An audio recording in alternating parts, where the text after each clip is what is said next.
out there. We are trying to go live on all the places. Let's make sure we're on Labor Nurse Mama. Come on. We're just waiting for it to catch up. It always lags a little. Yeah. We'll see. Let's see. Oh, this one's working. Yay. Mine's working. Hello, beautiful mamas. Hello. Instagram is working. Let's hope Instagram is working. I have no idea. The other day, I accidentally did my birth story into my coaching YouTube, whatever. No. I just roll with the flow now. Hi, Yeah. Lily. Hi. Hello, everyone on Instagram. I am so excited. Brittany is here with us. She is one of our VBAC Lab students who is a new mama and an established mama. And we are going to be chatting about her experience inside the VBAC Lab. And of course, I'm getting a phone call now. All right, then. We're going to be talking about her experience inside of the VBAC Lab. Don't hop off. All right, you guys, Mrs. Gentry and your wifey Brooke and all of the rest of you, Jill, make sure you guys tap the like button and share this with someone because we're going to get real. We're going to talk about her birth experience, about her water breaking, her not rushing into the hospital, because that's how we roll around here, right, Brittany? Yeah. So why don't you tell everyone who you are and a little bit about just like a tidbit about your first birth and how you ended up in the VBAC Lab. Okay. My name is Brittany Singer, and my first birth, I ended up getting induced, and because of the wonderful excuse of having a large baby. And oh, it's so maddening, right? Yeah, it is. And then went through all the fun through the induction and ended up spiking fever. And my doctor said that I had failed to progress in a timely fashion and told me I had to have a C-section. So we went to have a C-section. And then when I just felt like I was robbed of the birthing experience. Yeah. It was just so frustrating. So when I discovered you on Instagram while I was looking, I was like, when I found out I was pregnant the second time, I was like, not doing that again. So we went to, I found you on Instagram and was so happy with the second time around. So I want to talk about that. All right. So for those of you guys who are like scrolling, you're like, oh, Labor Nurse Mama's live. I'm going to look for a second and go away. Stop. Don't do that. This is something I wish I could pull out and really implant in these first time moms. There's this sense of, oh yeah, probably should take a birth course, but I don't know, like they don't listen, it doesn't matter. Like, what would you say to those moms? Take the birth course. Take a birth course. It gives you so much just confidence. Yes, take Trish's birth course. Labor Nurse Mom is amazing. Just the community, the course itself. There's just so much information, and it just made me go in with such confidence and peace into my second birth. I really wish I would have had it in my first. Well, and you know what I love about my birth courses that was very intentional on my part is yes, you're going to get the birth course. You're going to learn everything a 16-year high-risk labor and delivery nurse, mom of 7, knows.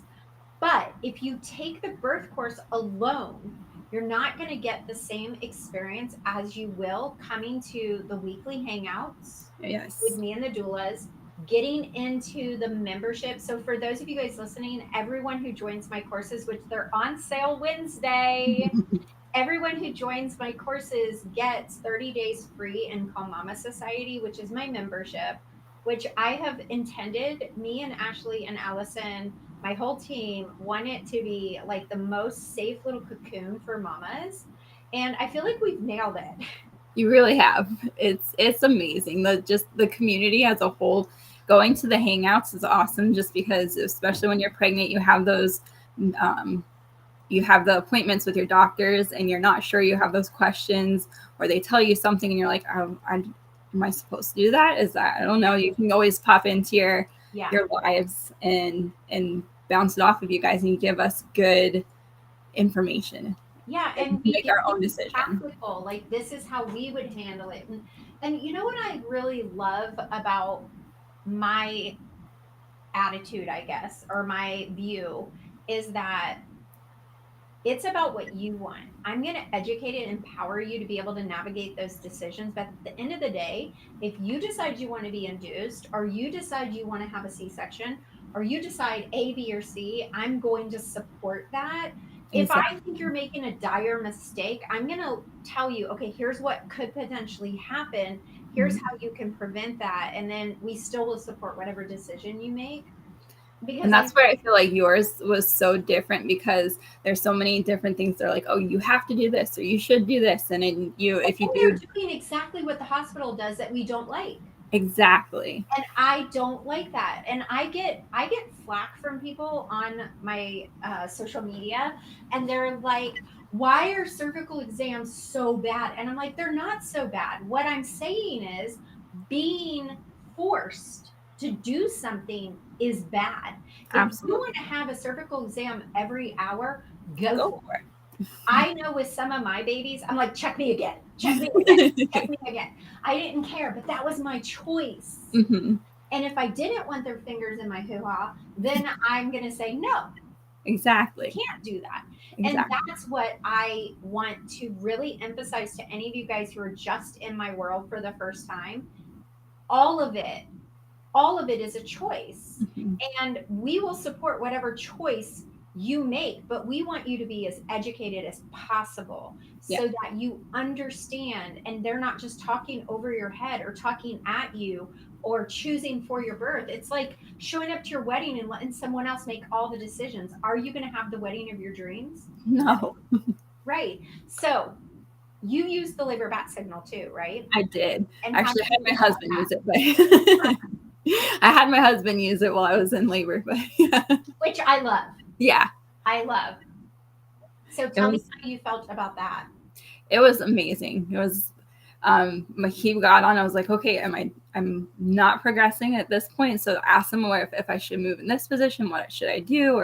I was like, get on there and make sure they know we're on our way to the hospital. And Yeah, I love it. yeah, So when did you guys come to the little workshop I did for the partners or no?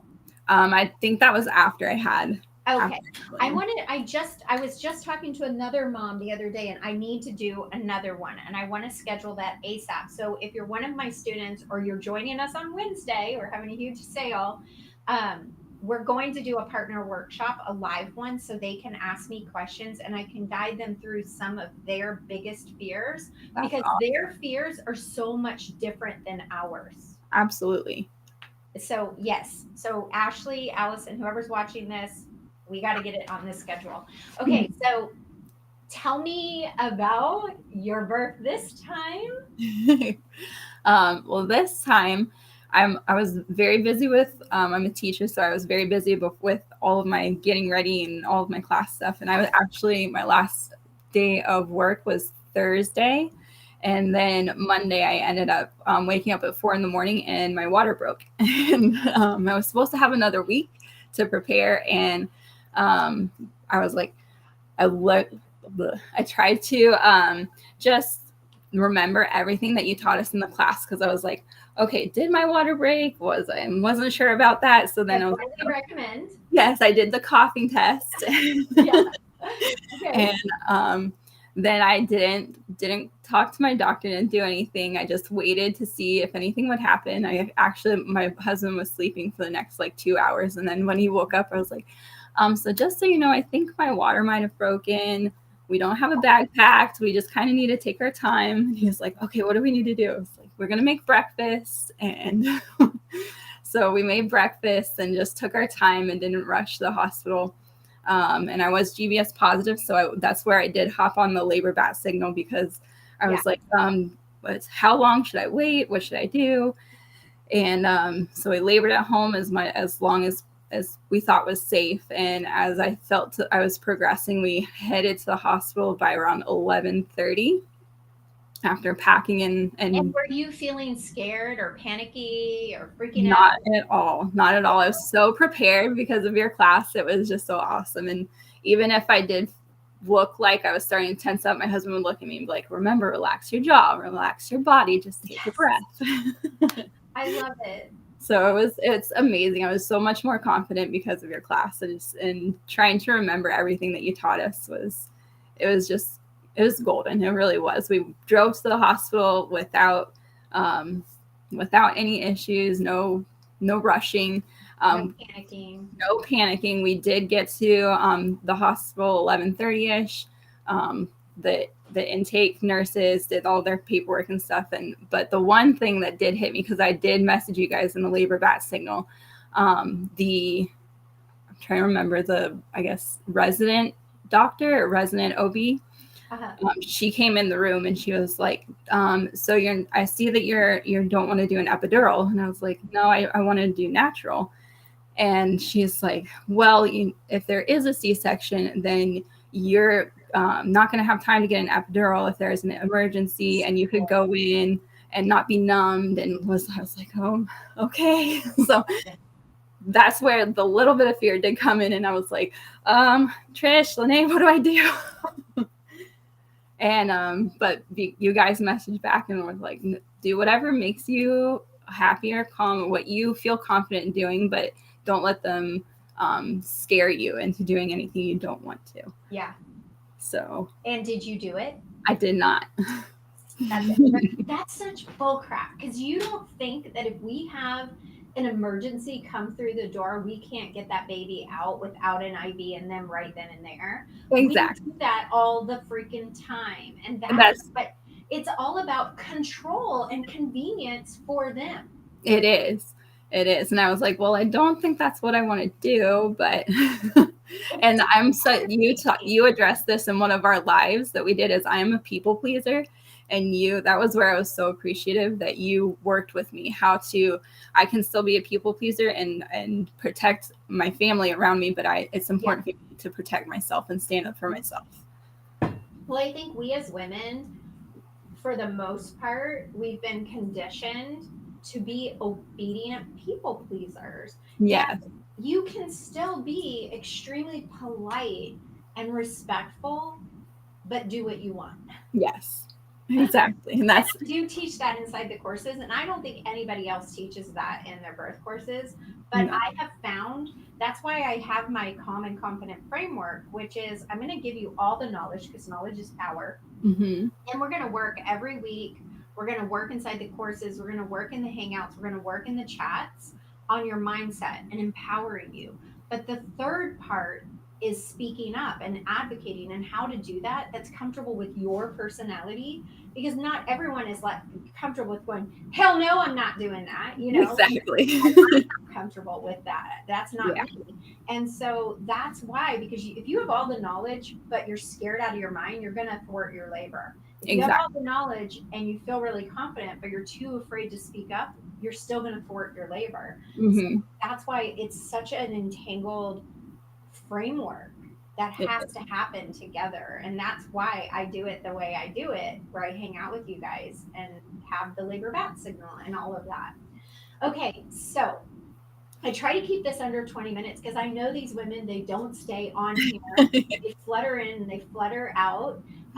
But what would you say to someone who's pregnant with their second or third, they've had C-sections, and their doctor is like, just do the C-section, it'll be so much easier, like the chances of blah, blah, blah. What would you tell them?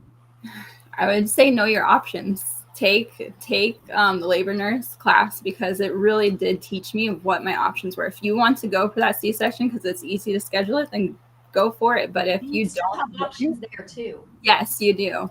And you have options the way that your C-section will happen. If you want to be induced, there's options for that. And that's where I was so grateful how you taught the class, because I really did go into it confident, knowing all of the options I really had. So if I was successful with my VBAC, then I knew the options I had there. If I wasn't successful and I needed to go for a C-section, I knew my options there as well. It's so funny. I had someone send me a rude comment recently, and she was like, I bought your class and it was really basic and it didn't really teach me anything. And I was like, did you take the class? Did you do all of the courses? I got so up in my head, and we as a team chat, and they were all, like, most of the people who work for me took my classes, and all of them were like, Trish, every single person says I knew as much as you know as a labor nurse. Yes. That is not true. She obviously did not take the CAT class. She just wants her money back. And Exactly. I was like, okay. Because I've poured my entire 16-year career into those classes. And it was funny too, because when I was in labor, I was talking to the nurses and I was like telling them different things, and they're like, "How do you know this?" Okay, so those of you guys who've been watching all the birth stories this week, none of us practiced ahead of time. This is all impromptu, and every one of you guys have mentioned that the staff thought that you had some sort of expertise in labor and delivery because I taught you everything I know. You did. That's what's so funny when we got that email. So we now do not handle customer service, me or Allison. We have someone else because we take it so personally if people are rude, and we're like, we can't handle that. So like, Yeah. now it's M's job. She doesn't care. She just handles it. But okay, so another question I would say is, tell me what you felt like the minute you knew you were going to get your, like, you knew this is happening, I'm getting my VBAC. I was so empowered and so just, it was, I can't even tell you how overjoyed and just powerful I felt. Like, oh, I had control over the whole situation, and I was so happy that my body did know what to do. Your body wasn't broken. Exactly. Yeah. Exactly. And it was just a confidence booster. And this whole postpartum journey this time around has been so completely different just because of that confidence that it instilled. And it was just so. How old is baby now? He is 5 months. Okay, I knew, but I was just letting everyone know. So, tell me about the moment they laid him on your chest. It was. I was almost bawling my eyes out. It was just so surreal. Like, I didn't realize, did this just happen? And I just did this, and I actually accomplished what I had worked hard for so long, and I didn't give up, and everybody supported me throughout, and it wasn't a scary and bad experience like I had made it out to be in my head. What would you say was the hardest part for the vaginal recovery? I didn't have that bad of a recovery. I listened to everything you did. I didn't have any tearing. And so the hardest part, I would say, use all the Tux pads. And Did you have hemorrhoids? I only a little bit, not bad, thankfully. Hemorrhoids were the worst for me. Oh my God. I swear, hemorrhoids are like the most evil little things in the universe. They're horrible. I more so had fissures than hemorrhoids, which scared me a little bit too. But oh my gosh, I had a fissure after Grayson, and I thought my whole world is crashing down right now. Yeah, it was bad. Yeah.